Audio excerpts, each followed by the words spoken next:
AA games are back in a big way lately. With all the discussion around AAA blockbuster slop with inflated budgets like Microsoft or Ubisoft games going up in price to $80, there's been a reemergence of moderately priced games that deliver good and sometimes great experiences.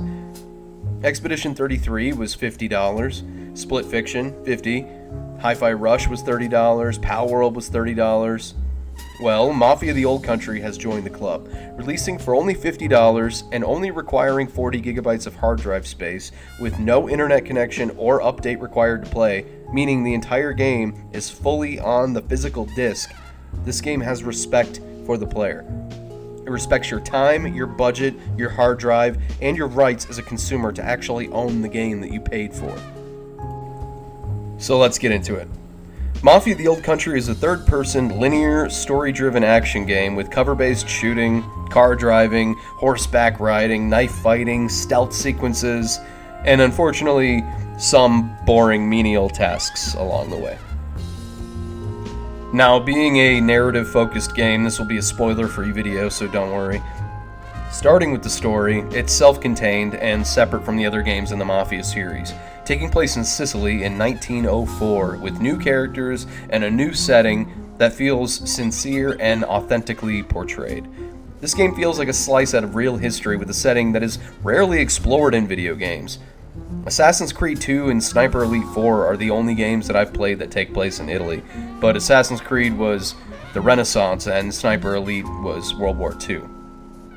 Taking place in the early 1900s gives it more of a Western cowboy kind of vibe. The culture in Mafia the Old Country is historically accurate. There's no forced random diversity here. It's authentic Sicily. Everyone in the game is straight up pure Roman Catholic Italian. And I swear I can't even remember the last time a new main character in a video game was explicitly Christian or Catholic, and the central story of the game was based around a romance between a hetero man and woman. Once upon a time, that was quite common. I know that news is heartbreaking for all the fans of woke history in video games. There's no gay black samurais or female amputee World War II soldiers here, sorry. The story follows a young man named Enzo in a classic tale of rags to riches. He starts off as basically a slave doing back-breaking labor in a sulfur mine since childhood after being sold off by his father. Lately, the volcanic mountain near his work site has been smoking and the earth has been rumbling, but the boss insists that the miners keep working. One day, a tragedy occurs at the mines, and ultimately Enzo is forced to go on the run from the Spadaro crime family. Stealing a horse and fleeing all through the night, he ends up taking shelter in a barn. But the Spadaro family tracks Enzo down, and right when Enzo is about to meet his Enzo, the owner of the property, Don Teresi, intervenes and saves him. After which, the Teresi family takes him in, and Enzo begins his new life. In a way, he's still kind of a slave, just under new and better management.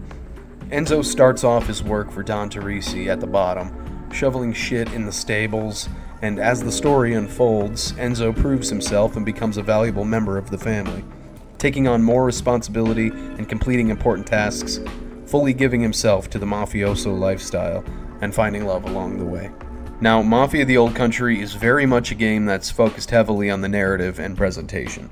The gameplay serves the story, so what you're doing as the player when you're in control is dictated by what's currently happening in the narrative. It's similar in structure to the Uncharted games, so that means the game decides when it's time to have fun, or when you have to slowly follow NPCs around and listen to dialogue. And it's not open world. There is a world that you can freely explore after you finish the game, but you're pretty much on a linear path before that. And there's not really anything to do in the world in explore mode besides find collectibles that add to the lore. Like, there's no killing civilians, there's no carjacking, and no wanted system. It's basically just for sightseeing. Now, luckily, there's not a ton of walking and talking in the game, but most of it is in the first couple hours. It's a slow start, like Red Dead Redemption 2. But after that, the game picks up the pace and has the player pretty consistently doing something interesting. The bulk of what you'll be doing is cover-based shooting. The mechanics are simple. You can snap to cover with the press of a button, and when you aim, you'll peek out, or you can blind fire from behind cover. You can carry 2 guns at a time, 1 long gun and 1 sidearm. All the weapons are pretty much what you'd expect from this time period. revolvers, pistols, double barrel and pump action shotguns, rifles, and repeaters. The weapons all feel great to use. They sound great and they feel very punchy, especially the shotguns, which are kind of overpowered. They have long ass range and great accuracy since the crosshair is tighter and more fastly focused than the rifles and pistols. A lot of combat encounters will start off with Enzo sneaking around, and it gives you the opportunity to stealthily take out enemies and hide their bodies, or loot them for resources like ammo, money, whetstones, grenades, and healing items. And there's no regenerating health in this game, so you'll have to find bandages to heal. And Enzo can really only take a few good shots before dying, so you have to stick to cover. I don't recommend running and gunning. It feels good to play a cover-based third-person shooter again, though. It feels like a Xbox 360 game, in a good way. It's nostalgic. When you're in stealth, you can choke out enemies, which starts a little minigame where you gotta button mash them to death before they can break free. It takes longer, but it saves your knife's durability. Or you can use the knife to take them out quicker, but it will use 1 bar of durability, and after enough uses, your knife will be unusable until you sharpen it with a whetstone. It's kind of like the shank mechanic from The Last of Us, and you can also use the knife to unlock boxes that contain extra money. In addition to the quicker kills, you can also throw the knife to get a silent ranged kill, but you do have to go retrieve the knife after you throw it or you'll lose it, but you could always just buy another knife. So there is a shop system in Mafia the Old Country where you can buy guns, outfits, cars, horses, and knives that have different stats and perks. You can also buy beads and charms for Enzo's rosary that give him different kinds of buffs like higher carrying capacity for ammo or bandages or better accuracy. You can equip 4 different beads and 1 charm at a time. Besides sneaking and shooting, the other main thing you'll be doing is driving or riding horses. Now, I love how the cars feel in this game. They feel incredibly heavy, but the controls are fantastic. When you're going fast and you make turns, they have this satisfying kind of slosh to them where the back end drifts like a sleigh or a chariot, and it just feels good. You'll mostly be driving cars at specific instances during the story, like races or chases, or just to the destination of the next mission. Same deal with horses, and there's plenty of gunfights on horseback for that spaghetti western vibe that I love. The last main gameplay mechanic is knife fighting. These are essentially the boss fights of the game.